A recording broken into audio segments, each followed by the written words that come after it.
Sobat Nyentrik, kali ini BEM UM berkolaborasi dengan Ngopifim, ngobrol penuh inspirasi.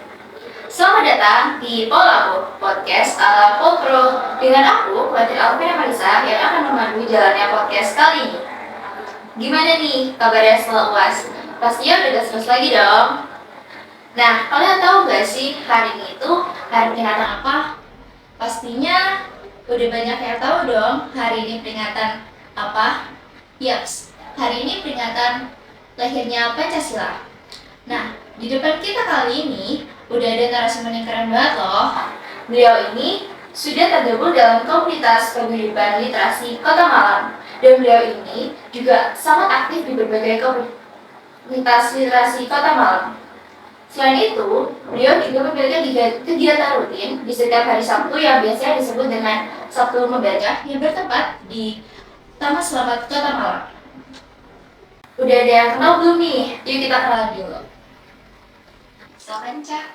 Halo, namaku Hari, biasa disebut atau dipanggil teman-teman Cak Pendek Bihina itu. Aku di sini sebagai narasumber dari memperingati kesaktian ya. Hari Pancasila. Jadi sih. Mungkin biar kita lebih santai ngobrolnya, saya boleh ya manggil Cak gitu ya. Gimana nih Cak kabarnya? Seimbang. Seimbang. Ya, ada baik dan buruk. Alhamdulillah gitu ya Cak berarti ya. Oke, kalau boleh tahu nih kesibukannya apa nih Cak sekarang? Kesibukannya tiap hari jualan kopi di depan rumah. Jualan kopi. Kalau sehari-harinya ya itu aja sih.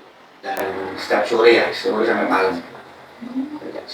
Berarti kecuali hari Sabtu ya. Berarti kan kalau hari Sabtu ada kegiatan Sabtu Membaca itu. Berarti itu sampai jam berapa?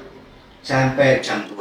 Sampai jam 2. Jam 9 sampai jam 2. Jam 9. Berarti sampai jam 2 siang. Nah, kali ini podcast kali ini membahas tentang eksistensi Pancasila di peringatan Hari Lahirnya Pancasila nih. Nah, kalau boleh tahu, menurut Cak Pendek itu apa sih makna Pancasila? Maknanya dalam sekali ya. Maknanya soalnya lainnya Pancasila itu kan kita tahu sendiri ya. Itu dari sosok Soekarno. Dia kan seorang penggali Pancasila itu ya. Dan dia menemukan Pancasila itu dari pembuangannya. Dan Pancasila itu sendiri dari inspirasi, bukan inspirasi. Selain dari pembuangan juga dari bangsa kita yang selama ini terjajah, selama itu ya. Terjajah, dan disitulah Soekarno menggali. Jadi maknanya adalah kehidupan masyarakat itu sendiri. Cerminan. Ya. Yang dijadikan sebagai landasan negara juga ya Cak? Benar. Karena apa? Kalau mungkin teman-teman ada yang tahu nggak bahwa Pancasila dulu itu awal-awal lahirnya itu di dalam pidato Soekarno itu bahwa sila ketuhanan sebenarnya itu di bawah. Kenapa tuh di bawah? Karena itu itu urusan pribadi soal ketuhanan itu. Nah, ketika di tahun 50-an kalau nggak salah, akhirnya ditaruh ke sila pertama ketika ada Piagam Jakarta itu. Nah, selain itu dari 5 ini diperas lagi menjadi 3. Ya, yang namanya nasionalisme, demokrasi, sama ketuhanan. Nah, ketuhanan tetap di bawah. Nah, dari 3 ini diperas lagi menjadi 1. Jadilah yang seperti tadi. Bukan. Diperas lagi menjadi namanya gotong royong. Nah, itulah intinya dari Pancasila itu sendiri. Jadi Pancasila itu maknanya ya makna selain menjadi dasar negara ya, juga menjadi gotong nilai-nilai. Oke, isu-isu yang toleran terkait budaya bangsa. Nah, menurut Cak Pende, gimana sih harusnya peran Pancasila itu dalam menghadapi isu tersebut? Dan apalagi kan ya, untuk sebagai kita mahasiswa yang hidup di era yang kita nyebutnya Gen Z ya saat ini, itu tuh gimana sih harusnya menanggapi isu tersebut? Sebenarnya itu PR negara sih, PR negara untuk isu itu. Sebenarnya soal intoleran itu sebenarnya sudah ada dari dulu. Kita ambil contoh Ahmadiyah. Ahmadiyah itu dulu sudah ada, nggak ada. Nah, baru di tahun-tahun kemarin aja baru naik kan, bener. Dan akhirnya itu kenapa itu menjadi viral atau menjadi konflik secara horizontal ya, karena peran negara dan di situ peran negara dalam hal ini udah menjalankan nggak yang namanya nilai-nilai Pancasila itu sendiri. Ketika ketuhanan ditaruh ke sila pertama. Iya. Kemudian nih, kalau menurut Cak, untuk mahasiswa yang hidup di era jadi sekarang tuh gimana menanggapi kasus tersebut? Menanggapi kasus tersebut, Iya. Sebenarnya kalau aku sih, iya. Ya kita katakan di dada katanya kita itu negara hukum ya. Kita katakan di negara hukum itu sendiri. Nah, ketika ada intoleran, seharusnya negara itu mampu memberi jerah atau hukumannya setimpal bagi mereka. Soalnya intoleran ini tetap akan terjadi ketika hukum itu tidak membuat si pelaku ini jerah. Seperti kita katakan yang kemarin, kayak kan beberapa organisasi yang dianggap intoleran juga dibubarkan, seperti HTI yang sudah dibubarkan, terus FPI itu kan sudah dibubarkan, walaupun FPI sendiri pun akhirnya berubah nama aja sekarang. Itu aja. Berarti di sini hukum kurang membuat jerah ya. Mungkin PR-nya nih atau kedepannya penegakan hukum mungkin ya. Penegakan hukum itu sangat penting banget ya buat solusi dari permasalahan intoleran ini. Benar, karena di situ di Pancasila sendiri udah dikatakan bahwa kita harus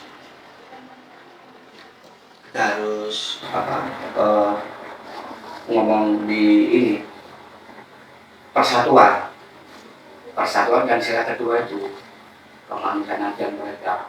Ketika ada agama lain yang walaupun minoritas ya, mendapat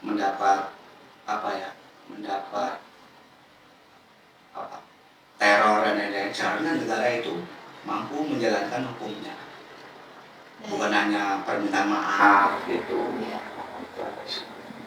Nah, Sobat Nyantrik, mungkin udah cukup jelas ya dari cara dari mahasiswa dalam menanggapi kasus tersebut. Nah, yang ketiga nih, gimana sih penerapan Pancasila yang ada dalam konteks politik Indonesia saat ini menurut Cak Pende? Apakah penerapan Pancasila ini mengarah ke politik identitas kah, politik birokrasi kah, atau politik demokrasi untuk saat ini? Lebih cenderung ke politik identitas ya. Kenapa? Seperti yang kita tahu di dalam beberapa calon itu kan ada yang agama, ada yang jadi kita akhirnya terpecah dari beberapa kota. Nah, sebenarnya itu udah menyalahi Pancasila sendiri. Pancasila sendiri ngomong persatuan. Sedangkan di realitanya seperti itu. Iya lah, sebelum ada persatuan itu dulunya lainnya Pancasila itu di sila pertama itu sebenarnya kebangsaan. Kebangsaan. Nah di situ berarti kan bukan ngomong politik identitas. Di sini kita tuh sama, satu bangsa. Udah dicatat di dalam Sumpah Pemuda. Berarti harusnya nih, kalau menurut Cak Pende, konteks politik yang sesuai dengan nilai-nilai Pancasila itu yang seperti apa? Apakah politik birokrasi, politik atau politik birokrasi atau politik demokrasi yang sesuai dengan Pancasila? Yang sesuai dengan Pancasila itu adalah sebenarnya demokrasi Pancasila.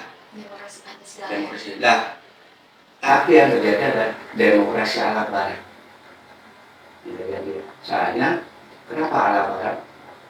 Soalnya aku kalau menilai hanya selisih suara itu yang suara banyak itu didengar atau menang. Ya, mayoritas. Sementara demokrasi Pancasila sendiri kita lihat di sila keempat aja sih. Jadi rakyat yang dipimpin oleh masyarakat perwakilan. Jadi di situ ada kata mufakat, bukan soal suara banyak, tapi kita mufakat enggak ini, ada kesepakatan enggak? Iya, karena kan biasanya sekarang kayak kalau misalnya mau ngambil keputusan dia udah voting aja gitu kan, suara terbanyak gitu. Sedangkan sebenarnya kan kita mufakat ya. Iya, bukan soal, ya kan akhirnya ditunggal voting, bukan karena kata sepakat. Sebenarnya kita makanya didahulukan namanya musyawarah. Iya. Itu. Nah, ngomongin soal partai-partai politik nih. Nah, sekarang ini kan mendekati pilkada ya, Cak. Iya. Nah, ini nggak sih, ngerasa nggak sih kalau Pancasila itu kayak dijadiin alat kampanye? Kayak, maksudnya menurut saya itu kayak itu tuh justru bakalan membuat penguatan atau memakan nilai Pancasila sih. Nah, apalagi kan di tengah dinamika politik ya, kayak Umumnya aku anggapnya terlalu subjektif ya. Kalau aku menilai sendiri, justru Pancasila jauh dari mereka. sangat jauh ya. Sangat jauh. Karena apa? Kan tadi ngomong pilkada ya. Iya, Ambil contoh kemarin itu, ketika pilkada di Bali atau benar-benar mereka calon-calon itu cuma ngomong kembali dari nol, terus uang asli Malang kan apa ini? Jadi justru malah menjauhkan nilai Pancasila itu sendiri. Karena apa ya? Memang para calon atau politikus kita memang backgroundnya bukan dari politik, backgroundnya dari pengusaha. Iya, Jadi ketika ngomong pengusaha dia nggak ngomong tentang politik.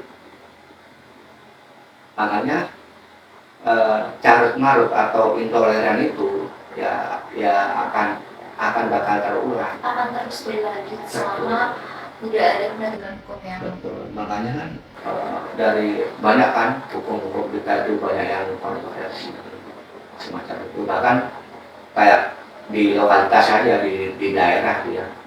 Kayak kemarin kan kayak ini program-program wali kota Malang seperti Kaitangan itu kan udah kontra banget, semacam kayak akhirnya orang-orang melihat kayak Jogja yo.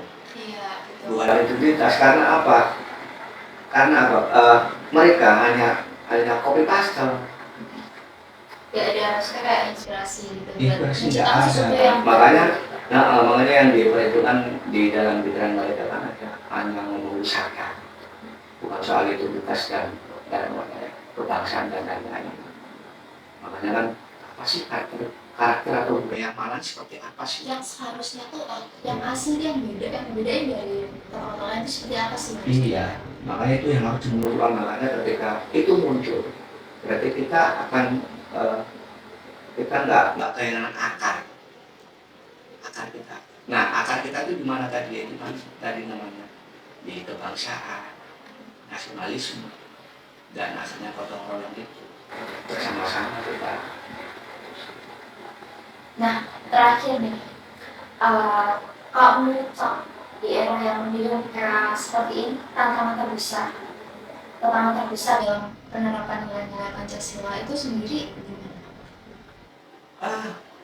Aku malah pengen sebenarnya tuh gimana kalau di kampus itu ada fakultas filsafat Pancasila. Fakultas Filsafat atau jurusan. Jadi udah tingkat tertinggi itu untuk mempelajari Pancasila. Karena apa? aku punya buku di rumah itu sekitar 100 lembaran. Itu membahas sila pertama tok. Sila pertama tok 100 lembar. 100 lembar cuma untuk satu sila. Satu sila tok. Nah, dulu kalau nggak salah di UN itu ada laboratorium Pancasila.